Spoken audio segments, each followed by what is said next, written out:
നമസ്കാരം, ഞാൻ സിജു രാജൻ. ഏറ്റവും മികച്ച ബ്രാൻഡായിട്ട് മാറാൻ എന്ത് ചെയ്യണം? ഒരു ചോദ്യം നമ്മൾ കുറച്ച് പേരോട് ചോദിക്കുകയാണെന്ന് വിചാരിക്കുക. ചോദ്യം ഇതാണ്: ഏറ്റവും മികച്ച കോഫി ബ്രാൻഡ് ഏതാണ്? കുറച്ച് പേരോട് ചോദിക്കുകയാണ്. അതിൽ ചിലർ പറയും സ്റ്റാർബക്സ് കോഫിയാണ് ഏറ്റവും മികച്ച കോഫി. ചിലർ പറയും കഫേ കോഫിയിലത്തെ കോഫിയെ മറികടക്കാനായിട്ട് മറ്റൊരു കോഫിക്കും കഴിയത്തില്ല. ചിലർ പറയും നമ്മുടെ നാട്ടിലത്തെ മിൽമ ടീ സ്റ്റോളിലത്തെ കോഫി, അവിടെ ലഭിക്കുന്ന 15 രൂപയുടെ കാപ്പിയാണ് ദ ബെസ്റ്റ്. ചിലർ പറയും ശരവണ ഭവനിലെയോ മറ്റോ കോഫി, അവിടുത്തെ ഫിൽട്ടർ കോഫിയാണ് ഏറ്റവും മികച്ച കോഫി. മറ്റു ചിലർ പറയും അവർക്ക് പരിചയമുള്ള അവർ പോയിട്ടുള്ള മറ്റൊരു ഷോപ്പിലത്തെ കോഫിയാണെന്നുള്ളത്. ഇതിനർത്ഥം മറ്റുള്ളവർ പറയുന്നത് തെറ്റാണെന്നുള്ളതല്ല. ഈ ബ്രാൻഡ് എന്ന് വെച്ച് കഴിഞ്ഞാൽ, മികച്ച ബ്രാൻഡ് എന്ന് വെച്ച് കഴിഞ്ഞാൽ അത് ഓരോരുത്തരുടെ കാഴ്ചപ്പാടാണ്. അപ്പോൾ ഓരോരുത്തരുടെ കാഴ്ചപ്പാടിനനുസരിച്ചിട്ട് മികച്ച കോഫി ബ്രാൻഡ് മാറിക്കൊണ്ടിരിക്കും. എന്ന് വെച്ചാൽ മറ്റൊന്ന് മോശമാണെന്നുള്ളതല്ല. It depends on the perception of കസ്റ്റമേഴ്സിൻ്റെ കാഴ്ചപ്പാടാണ്. അപ്പോൾ ഒരിക്കലും ബ്രോഡായിട്ട് ഏറ്റവും മികച്ച ബ്രാൻഡ് നമുക്ക് പറയാൻ കഴിയത്തില്ല ഒരു ബ്രാൻഡിനെയും. അത് കസ്റ്റമേഴ്സിൻ്റെ കാഴ്ചപ്പാടിലൂടെ നമുക്ക് വിലയിരുത്താനായിട്ട് കഴിയത്തുള്ളൂ. അതായത് മിൽമ ടീ സ്റ്റോൾസിൽ നിരന്തരമായിട്ട് കാപ്പി കുടിക്കുന്ന ആ കസ്റ്റമർ ബേസ് അല്ല സ്റ്റാർബക്സിലേക്ക് പോകുന്നത്, വ്യത്യസ്തമാണ്. അതായിരിക്കത്തില്ല മറ്റൊരു ഷോപ്പിലേക്ക് പോകുന്നത്. എന്ന് വെച്ച് കഴിഞ്ഞാൽ ഓരോ സ്ഥാപനത്തിനെ സംബന്ധിച്ചിടത്തോളം അവിടുത്തെ കസ്റ്റമർ ബേസ് എന്ന് പറയുന്നത്, കസ്റ്റമേഴ്സിൻ്റെ സ്വഭാവം എന്ന് പറയുന്നത് വ്യത്യസ്തമാണ്. അപ്പോൾ ആ കസ്റ്റമർ ബേസിനെ സംബന്ധിച്ചിടത്തോളം ആ ബ്രാൻഡായിരിക്കും ഏറ്റവും മികച്ച ബ്രാൻഡ്. അതായത് ഈ മാർക്കറ്റ് സെഗ്മെൻറ്റേഷൻ എന്ന് പറയുന്നത് വളരെ ഇമ്പോർട്ടൻ്റ് ആയിട്ട് ഇനിയുള്ള കാലത്ത് എല്ലാ ബിസിനസ്സുകളും ചെയ്യേണ്ട ഒരു കാര്യമാണ്. ബിസിനസ് സ്റ്റാർട്ട് ചെയ്യുന്നതിന് മുമ്പ്, മാർക്കറ്റിംഗ് ചെയ്യുന്നതിന് മുമ്പ്, ഈവൻ ബ്രാൻഡിങ് ചെയ്യുന്നതിന് മുമ്പ് പ്രൈമറി സ്റ്റേജിൽ തന്നെ ചെയ്യേണ്ട ഒരു കാര്യമാണ് ഈ മാർക്കറ്റ് സെഗ്മെൻറ്റേഷൻ. എന്താണ് ഈ മാർക്കറ്റ് സെഗ്മെൻറ്റേഷൻ, ഏതൊക്കെ ടൈപ്പ് മാർക്കറ്റ് സെഗ്മെൻറ്റേഷൻ ഉണ്ട്, ഈ ഒരു വിഷയത്തെക്കുറിച്ചിട്ടാണ് ഈ വീട്ടിൽ സംസാരിക്കാനായിട്ട് പോകുന്നത്. അതിന് മുമ്പ് എന്താണ് ഈ മാർക്കറ്റ് സെഗ്മെൻറ്റേഷൻ എന്ന് ഞാൻ പറഞ്ഞുതരാം.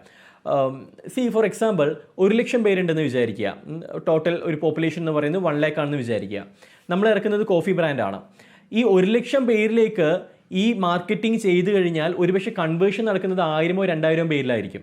1,00,000 പേരിലേക്ക് നമ്മൾ മാർക്കറ്റിംഗ് ചെയ്ത് കഴിഞ്ഞാൽ കൺവേർഷൻ നടക്കുന്നത് 2000 പേരിലാണെന്ന് വിചാരിക്കുക. ഈ 1,00,000 പേരിലേക്കുള്ള മാർക്കറ്റിംഗ് കോസ്റ്റ് നമ്മൾ എടുക്കേണ്ടത് അല്ലെങ്കിൽ തിരിച്ചു പിടിക്കേണ്ടത് ഈ 2000 പേരിൽ നിന്നാണ്. നേരെ മറിച്ച് ഈ 1,00,000 പേരിൽ നിന്ന് നമ്മൾ ഫിൽട്ടർ ചെയ്തിട്ട് ഒരു 10,000 പേരിലേക്ക് എത്തി. 1,00,000 പേരിൽ കുറേ പേര് നമ്മൾ ഫിൽട്ടർ ചെയ്ത് പല പാരാമീറ്റേഴ്സ് വെച്ചുകൊണ്ട് നമ്മൾ ഫിൽട്ടർ ചെയ്തിട്ട് 10,000 പേരെ കേന്ദ്രീകരിച്ചുകൊണ്ട് നമ്മൾ മാർക്കറ്റിംഗ് ചെയ്യുകയാണെന്നുണ്ടെങ്കിൽ ഒരുപക്ഷെ അതിൻ്റെ കൺവേർഷൻ റേറ്റ് വളരെ കൂടുതലായിരിക്കും. കാരണം കൃത്യമായിട്ടുള്ളൊരു ഫോക്കസ് നമുക്ക് അവിടെ കിട്ടും. അത്രത്തോളം നമുക്ക് കോസ്റ്റ് കുറയ്ക്കാനായിട്ട് കഴിയും. അപ്പോൾ അതുകൊണ്ട് തന്നെ കൺവേർഷൻ കൂട്ടാനായിട്ട്, ബ്രാൻഡ് വാല്യൂ ഉയർത്താനായിട്ട്, ഒരു കമ്മ്യൂണിറ്റി വളർത്താനായിട്ട്, കോസ്റ്റ് റെഡ്യൂസ് ചെയ്യാനായിട്ട് ഈ മാർക്കറ്റ് സെഗ്മെൻറ്റേഷൻ നിങ്ങളെ വലിയ രീതിയിൽ സഹായിക്കും. നിർബന്ധമായിട്ടും എല്ലാവരും ചെയ്യേണ്ട ഒരു കാര്യമാണ്. ചെറിയ ബിസിനസ് ആയിക്കോട്ടെ, വലിയ ബിസിനസ് ആയിക്കോട്ടെ, അതിലൊന്നും ഒരു പ്രസക്തിയില്ല ഇന്നത്തെ കാലത്ത്. കാര്യം ചെറുതും വലുതും നിശ്ചയിക്കുന്നത് നിങ്ങൾ എത്ര ഇൻവെസ്റ്റ് ചെയ്യുന്നതെന്ന് നോക്കിയിട്ടല്ല. നിങ്ങളുടെ കാഴ്ചപ്പാടാണ് നിങ്ങളുടെ ബിസിനസ് ചെറുതാണോ വലുതാണോ ഡിസൈഡ് ചെയ്യുന്നത്. അപ്പോൾ ഏതൊക്കെ രീതിയിൽ നമുക്ക് ഈ മാർക്കറ്റിനെ ഡിവൈഡ് ചെയ്യാം നമുക്ക് നോക്കാം. ഒന്നാമത്തേത് ഡെമോഗ്രാഫിക് സെഗ്മെൻറ്റേഷൻ. ഡെമോഗ്രാഫിക് സെഗ്മെൻറ്റേഷന് അകത്ത് ഒരുപാട് കാര്യങ്ങൾ വരുന്നുണ്ട്. അതിലൊന്നാണ് ഏജ്, പ്രായത്തിനനുസരിച്ചിട്ട് കസ്റ്റമേഴ്സിനെ സെഗ്മെൻറ്റ് ചെയ്യുക.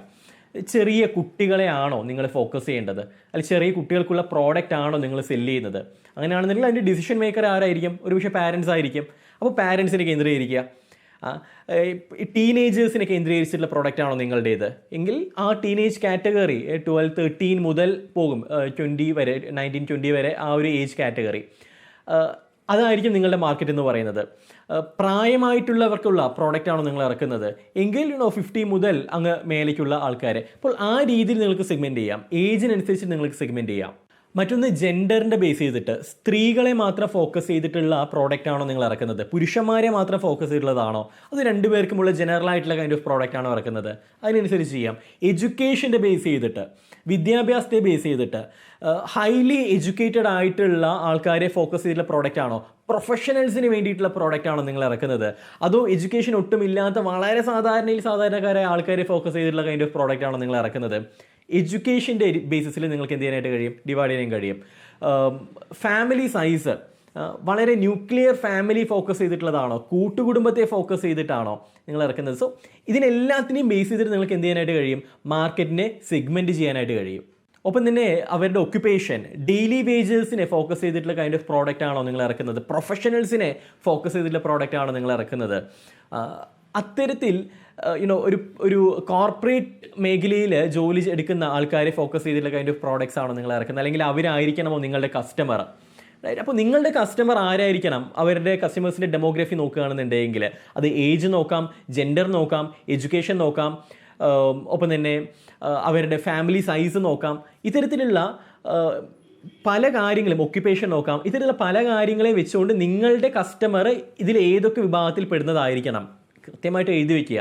കാരണം ഇവരെ ഫോക്കസ് ചെയ്തിട്ടാണ് നിങ്ങൾ മാർക്കറ്റിംഗ് ചെയ്യേണ്ടത്. എങ്കിലേ നിങ്ങൾക്ക് കൺവേർഷൻ റേറ്റ്, ആ ഒരു പെർസെൻറ്റേജ് എടുക്കുന്ന സമയത്ത് ആ പെർസെൻറ്റേജ് കൂട്ടാനായിട്ട് കഴിയത്തുള്ളൂ. നിങ്ങൾ കോസ്റ്റ് ബെനിഫിറ്റ് അനാലിസിസ് എല്ലാ ബിസിനസ്സും ചെയ്യേണ്ട ഒരു കാര്യമാണ്. നിങ്ങൾ എത്ര ചിലവാക്കുന്നു എന്ന് എത്ര ബെനിഫിറ്റ് കിട്ടുന്നു, റൈറ്റ്? ആ രണ്ട് തമ്മിലുള്ള റേഷ്യോ പ്രോപ്പർ ആയില്ല എന്നുണ്ടെങ്കിൽ നിങ്ങളുടെ ബിസിനസ്സിന് വലിയ രീതിയിൽ അത് ബാധിക്കും, പ്രോഫിറ്റബിലിറ്റി അത് വലിയ രീതിയിൽ ബാധിക്കും. അപ്പോൾ ഈ ഡെമോഗ്രാഫിക് സെഗ്മെൻറ്റേഷൻ വളരെ ഇമ്പോർട്ടൻ്റ് ആയിട്ടുള്ള ഒരു ഭാഗമാണ്. രണ്ടാമത്തേത് ജിയോഗ്രാഫിക് സെഗ്മെൻറ്റേഷൻ. ലൊക്കേഷൻ അനുസരിച്ചിട്ട്, അതായത് അർബൺ ഏരിയ, റൂറൽ ഏരിയ ഒരു രീതിയിൽ നമുക്ക് കാറ്റഗറൈസ് ചെയ്യാൻ കഴിയും. ചില പ്രോഡക്റ്റ്സ് ഒന്നും നമുക്ക് റൂറൽ ഏരിയയിൽ കിട്ടത്തില്ല, അത് അർബൺ ഏരിയയിലേ കിട്ടത്തുള്ളൂ. ചിലത് ഹൈ സിറ്റീസിൽ മാത്രം ഫോക്കസ് ചെയ്തിട്ടുള്ള, മെട്രോ സിറ്റീസിൽ മാത്രം ഫോക്കസ് ചെയ്തിട്ടുള്ള ചില പ്രോഡക്റ്റ്സ് ഉണ്ട്. ലോക്കൽ മാർക്കറ്റിലെ സംഭവം കിട്ടത്തില്ല. ചിലത് ലോക്കൽ മാർക്കറ്റിലേ കിട്ടത്തുള്ളൂ, മറ്റവിടെ കിട്ടത്തില്ല. അത്തരത്തിൽ നിങ്ങൾക്ക് ജിയോഗ്രാഫിയെ ഫോക്കസ് ചെയ്തിട്ട് ചില ജില്ലകളിൽ മാത്രം അവൈലബിൾ ആവുന്ന കൈൻഡ് ഓഫ് പ്രോഡക്ട്സ്, കാലാവസ്ഥയ്ക്ക് അനുസരിച്ചിട്ടുള്ള പ്രദേശങ്ങളിൽ മാത്രം ലഭിക്കുന്ന കൈൻഡ് ഓഫ് പ്രോഡക്റ്റ്, അത്തരത്തിൽ ജിയോഗ്രഫിക്ക് അനുസരിച്ചിട്ട്, ലൊക്കേഷൻ അനുസരിച്ചിട്ട് കേരളത്തിൽ മാത്രം ആ പ്രോഡക്റ്റ് നമ്മൾ ലോഞ്ച് ചെയ്യുന്നു, അല്ലെങ്കിൽ കേരളവും തമിഴ്നാട്ടിൽ മാത്രം നമ്മൾ ലോഞ്ച് ചെയ്യുന്നു, അല്ലെങ്കിൽ തൃശ്ശൂരിൽ മാത്രം ലോഞ്ച് ചെയ്യുന്നു. അത്തരത്തിൽ ജിയോഗ്രഫിക്ക് അനുസരിച്ചിട്ട് നിങ്ങൾ എന്ത് ചെയ്യാനായിട്ട് വരും? സെഗ്മെൻറ്റേഷൻ ചെയ്യേണ്ടതായിട്ട് വരും. ഇതൊക്കെ ഡിജിറ്റൽ മാർക്കറ്റിങ്ങിനെ വലിയ രീതിയിൽ സ്വാധീനിക്കുന്ന ഘടകങ്ങളാണ് ജിയോഗ്രഫി എന്ന് പറയുന്നത്. ഇന്ത്യൻ മാർക്കറ്റിൽ മാത്രം കിട്ടുന്ന ഒരു പ്രോഡക്റ്റ് ആണെന്നുണ്ടെങ്കിൽ അതിനനുസരിക്കുന്ന രീതിയിൽ നിങ്ങൾ ആ പ്രോഡക്റ്റിൻ്റെ ഡിസൈനിങ്ങും മറ്റു കാര്യങ്ങളെല്ലാം ചെയ്യേണ്ടതായിട്ട് വരും.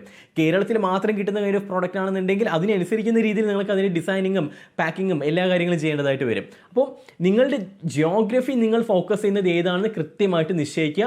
അതിനനുസരിച്ചിട്ടായിരിക്കണം ബ്രാൻഡിങ്ങും, അതിനനുസരിച്ചിട്ടായിരിക്കണം മാർക്കറ്റിംഗ് സ്ട്രാറ്റജീസും, പ്രൈസ് ഫിക്സിങ് പോലുള്ള കാര്യങ്ങളെല്ലാം ചെയ്യേണ്ടത് ജിയോഗ്രഫിക്ക് അനുസരിച്ചിട്ടായിരിക്കണം.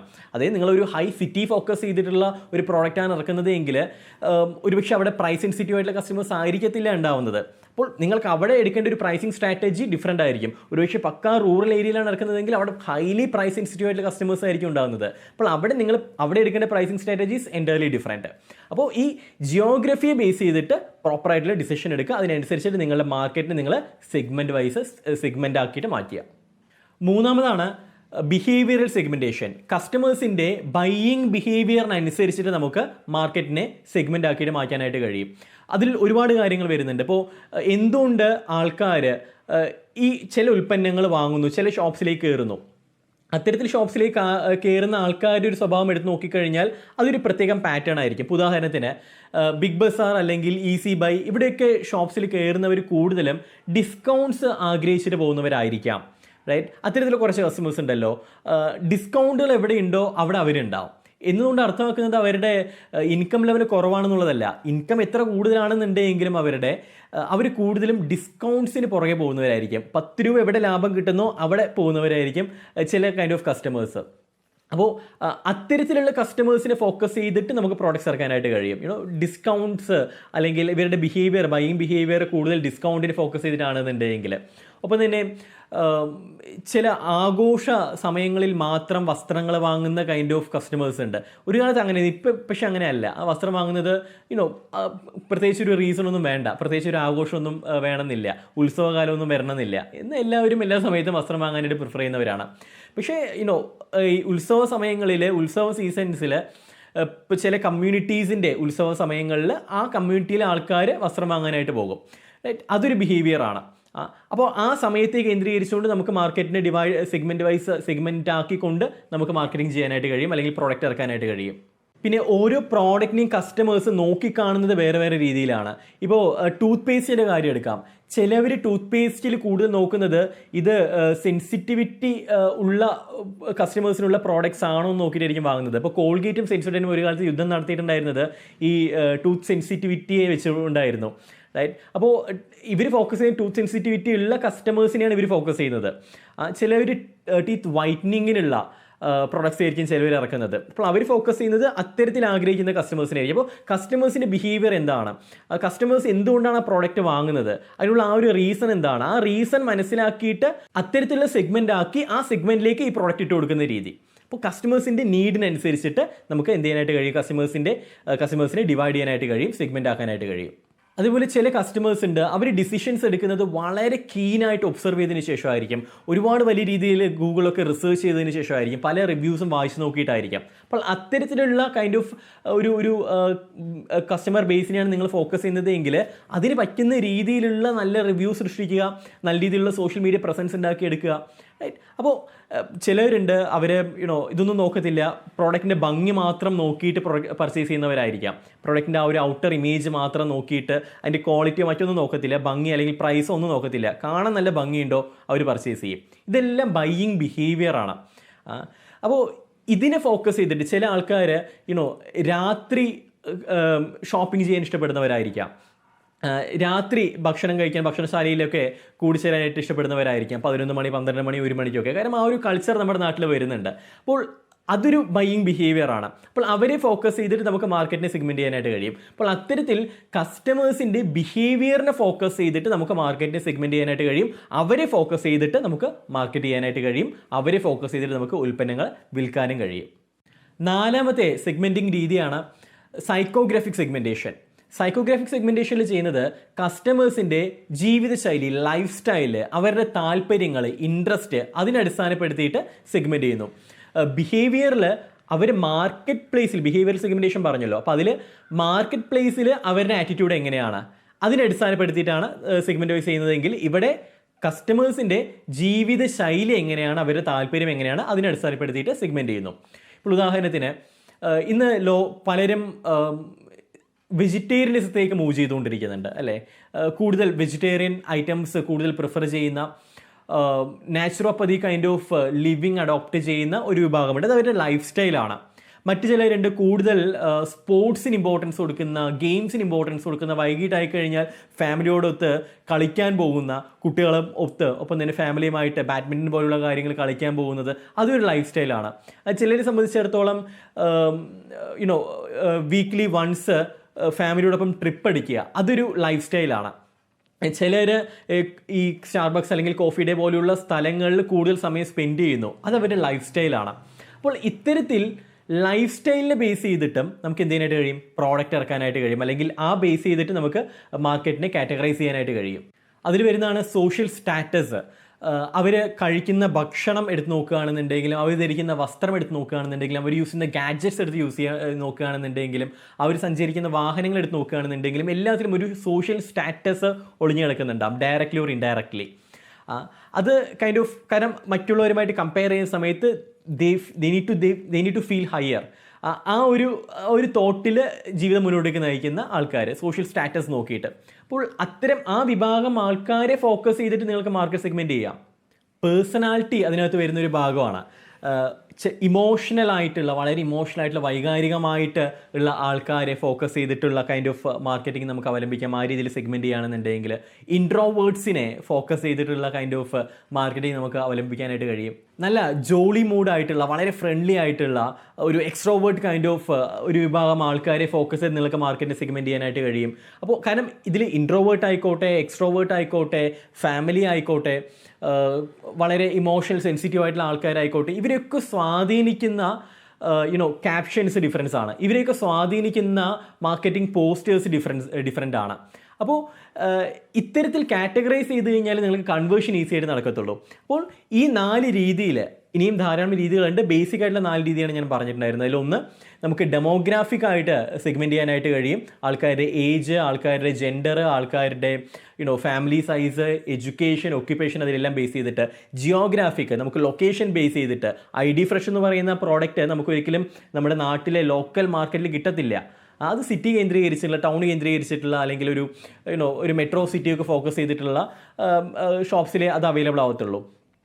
ജിയോഗ്രാഫിക് സെഗ്മെൻറ്റേഷൻ, ഒപ്പം തന്നെ ബിഹേവിയറൽ സെഗ്മെൻറ്റേഷൻ, ആൾക്കാരുടെ ബൈയിങ് ബിഹേവിയറിനനുസരിച്ചിട്ട് അവർ എന്തുകൊണ്ട് ആ പ്രോഡക്റ്റ് വാങ്ങുന്നു ആ ഒരു റീസൺ അനുസരിച്ചിട്ട്, അല്ലെങ്കിൽ അവർ ഏതൊക്കെ സമയങ്ങളിൽ ആ പ്രോഡക്റ്റ് വാങ്ങുന്നു അതിനനുസരിച്ചിട്ട് നമുക്ക് മാർക്കറ്റ് സെഗ്മെൻറ്റ് ചെയ്യാനായിട്ട് കഴിയും. സൈക്കോഗ്രാഫിക് സെഗ്മെൻറ്റേഷൻ, കസ്റ്റമേഴ്സിൻ്റെ ലൈഫ് സ്റ്റൈല്, അവരുടെ ഇൻട്രസ്റ്റ്, ഇതിനെല്ലാത്തിനും അനുസരിച്ച് ജീവിത ശൈലിയൊക്കെ അനുസരിച്ചിട്ട് നമുക്ക് മാർക്കറ്റിനെ സെഗ്മെൻറ്റ് ചെയ്യാനായിട്ട് കഴിയും. ഇത്തരത്തിൽ സെഗ്മെൻറ്റ് ചെയ്തിട്ട് ആ വിഭാഗത്തെ മാത്രം ഫോക്കസ് ചെയ്തിട്ട് നിങ്ങൾ മാർക്കറ്റ് ചെയ്യുകയാണെന്നുണ്ടെങ്കിൽ ഡെഫിനറ്റ്ലി ഒരു ക്ലാരിറ്റി നിങ്ങൾക്ക് ഉണ്ടാവും. നിങ്ങൾക്ക് കൃത്യമായിട്ടുള്ള കോസ്റ്റ് അലോക്കേറ്റ് ചെയ്യാനായിട്ട് കഴിയും. കോസ്റ്റിൽ നിന്നും കിട്ടുന്ന ബെനിഫിറ്റ്, നിങ്ങൾ ചിലവാക്കിൽ നിന്ന് കിട്ടുന്ന ബെനിഫിറ്റ് നിങ്ങൾക്ക് കൂടുതലായിരിക്കും. അത്തരത്തിലുള്ള പല ബെനിഫിറ്റും ഉണ്ട്. ഒരു ബ്രാൻഡായിട്ട് വളരാൻ കഴിയും. എങ്കിലേ ബ്രാൻഡായിട്ട് വളരാൻ കഴിയത്തുള്ളൂ. കാരണം ആ വിഭാഗത്തിനിടയിൽ, ആ വിഭാഗത്തിനകത്ത് ഏറ്റവും ടോപ്പായിട്ട് നിൽക്കാനായിട്ട് ശ്രമിക്കുക. അതായിരിക്കും ആ വിഭാഗത്തെ സംബന്ധിച്ചിടത്തോളം മികച്ച ബ്രാൻഡ് എന്ന് പറയുന്നത്. എന്താണ് മാർക്കറ്റ് സെഗ്മെൻറ്റേഷൻ, ഏതൊക്കെ രീതിയിൽ മാർക്കറ്റ് സെഗ്മെൻറ്റേഷൻ ചെയ്യാം എന്നതിനെക്കുറിച്ച് മനസ്സിലായെന്ന് വിചാരിക്കുകയാണ്. ഒരു വാർത്ത കൂടി നിങ്ങളെ അറിയിക്കേണ്ടതുണ്ട്. ബ്രാൻഡിസം അവതരിപ്പിക്കുന്ന പുതിയൊരു ട്രെയിനിങ് മോഡ്യൂൾ 2 ദിവസത്തെ വർക്ക്ഷോപ്പാണ്. Business model development workshop. നമുക്ക് ഏതൊരു ബിസിനസ് നല്ല രീതിയിൽ വളർത്തണമെന്നുണ്ടെങ്കിലും ഏറ്റവും ഫൗണ്ടേഷൻ ലെവൽ നമ്മൾ ഉണ്ടാക്കേണ്ടതാണ് നമ്മുടെ ബിസിനസ്സിൻ്റെ മോഡൽ എങ്ങനെയായിരിക്കണം എന്നുള്ളത്. ഈ ഒരു ബിസിനസ് മോഡൽ ഉണ്ടാക്കുന്ന ഒരു 2 day വർക്ക്ഷോപ്പ് നിങ്ങൾക്കായിട്ട് കണ്ടക്ട് ചെയ്യുകയാണ്. നിങ്ങൾക്ക് ഇഷ്ടമുള്ള ടൈം സ്ലോട്ട്സ് നിങ്ങൾക്ക് ചൂസ് ചെയ്യാവുന്നതാണ്. കൂടുതൽ വിവരങ്ങൾ trainings.brandism.com എന്ന് പറയുന്ന സൈറ്റിനകത്ത് നിങ്ങൾക്ക് അവൈലബിൾ ആണ്. നിങ്ങൾക്ക് രജിസ്റ്റർ ചെയ്യാം. 1-to-1 മീറ്റിങ്ങിലൂടെ ആയിരിക്കും നമ്മൾ നിങ്ങൾക്ക് വേണ്ടുന്ന മെൻറ്ററിങ് തരുന്നത്. At the end of the day നിങ്ങൾ നിങ്ങളുടെ ബിസിനസ്സിൻ്റെ ഒരു പ്രിൻറ്റബിൾ ആയിട്ടുള്ള ബിസിനസ് മോഡൽ നിങ്ങൾ ഡെവലപ്പ് ചെയ്തിട്ടുണ്ടാവും.